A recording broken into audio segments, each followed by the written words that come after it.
following announcement has been paid for by the Jackass. What's up, nation? We are back again for another movie review, and this time, yeah, buddy, Creed 2.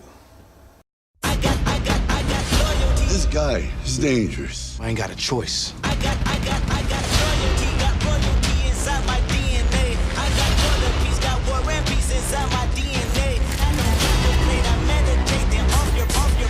This that bullet against the bed. This that I got. This is more than just a fight.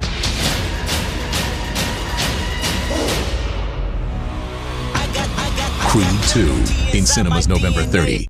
It's your boy, the one, the only, the Jersey Jackass, ETCW World Heavyweight Champion. Of the world, Craig. Shit, not just the city, the world. Hit me up on all social media at RealJackassPC, RealJackassBC. Do not forget to follow Cinelinx at Cinelinx, wherever you can find them as well. And we are back again to talk the brand new Creed 2, the newest installment to the Rocky franchise. Not gonna lie to you guys, I definitely did rewatch every single Rocky movie leading up to this one. I went through 1, 2, 3, 4, even 5. Balboa and Creed. It was a fun weekend for me. I'm not gonna lie to you. I love this franchise. Every single one of these films I really enjoy. Okay, maybe not 5. 5 is pretty damn bad. But for the most part, I do enjoy every one of these films. And yes, they all become very formulaic. And Creed 2 falls into that category. But that's, kind of one of the reasons we go to these movies. We go to them because we want to see a big boxing fight. We want to see a motivational speech. And most importantly, we want to see a montage. Gotta have a montage.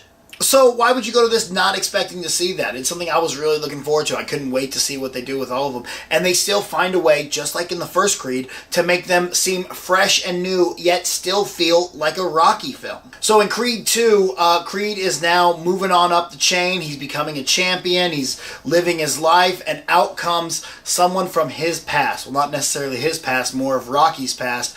Ivan Drago returns with his son Victor Drago, and they are ready to take on Adonis and Rocky and fight for the World Heavyweight Championship. Now, spoilers if you did not see Rocky 4, and if you're really watching this, come on now, we've all seen Rocky 4. But again, spoilers in case you haven't. Now, Ivan Drago killed Apollo Creed in Rocky 4, and man, it basically was a sad scene. It really was. And so it was kind of something going forward that, I was wondering how they were going to work with in this film. I was wondering if they were going to make it too cheesy, if it wasn't going to play off right. But I believe they found a really good job of really making it work and really making it play out really well. Everything in this film is a lot of fun and really powerful. And it feels like a Rocky film, but it also feels like Creed. Now, Creed had its own separate tone from the other Rocky films. And this one does the same thing. It feels like Creed, but it also feels like Rocky. So this installment stars Michael B. Jordan, once again, as the title character Creed. Sylvester Stallone returning as Rocky. Tessa Thompson, Dolph Lundgren, Florian Montanaro, Anyway, Florian, MMA fighter, dude is a beast. Wood Harris, Felicia Rashad, and Russell Hornsby. Now, my biggest negative with this film definitely goes to the second act. I don't think this movie is as strong of a film as Creed 1 was. And most of my reasoning for that is the second act. It's really slow. One of my problems with the first Creed film was the secondary storyline of Bianca's progressive hearing loss. Like, I get that we needed to give this character something. We needed to add something to her so she didn't seem one-dimensional. But Tessa Thompson plays this character so well, I don't know if you really needed to add this in. I think she was enough on her own. So that was kind of my issue with the first film. And in the second act of this, we really dive into that, and we really get more into the drama of her hearing loss and how's it going to affect their upcoming child. And I feel like it's just drama for drama's sake, and it doesn't really have anything to do or anything to really fit or help the film. It doesn't add anything to it. It's just having drama for drama. Where I think Tessa Thompson really brings enough to this character to where we don't really need it. Like, I really think she is a strong enough actress, and this was a strong enough character without that aspect of it. We could have just glossed right over it. We have a new director this go-around. Ryan Coogler serves as producer, while Stephen Caple Jr. steps into the director's chair. Now, he does a really good job. It doesn't feel anything different. It doesn't feel like this is out of left field or someone new is really taking over. It really just kind of still flows and feels like a progressive sequel to the first Creed. Now, we don't really get a one-shot boxing fight like we got in that first one. But I guess maybe they felt that they couldn't do it better, they don't need to do another one. And I guess that's a good idea. If you couldn't have done better than that first one, because that first one was really freaking good. And boy, but let me tell you, while I didn't really like the second act, the first act and the third act are so incredibly strong. Man, it makes me just love this film. And I was getting hype in that theater. Florian is a freaking beast. There's a point that I thought it was actually just a video game character. I didn't think he was a real human being looking at him. Even in the montage, when we make Creed work out, get bigger, get stronger, he finishes his fight, he's ready to go in. I'm like, okay, all right, there we go. Creed got some size on him. Then he steps in the ring with Florian or Victor Drago, and I'm just like, ooh, nope, you're still small, bro.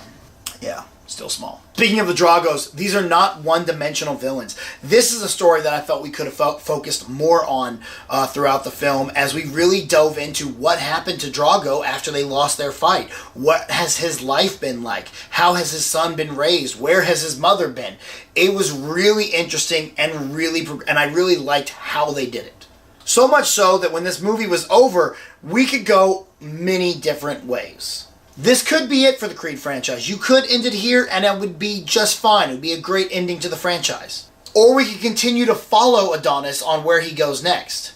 Or honestly, we could go where I would love for us to go and see what happens to Drago next. Michael B. Jordan and Tessa Thompson have incredible chemistry. They really show it off in this one. And I loved what they did with them.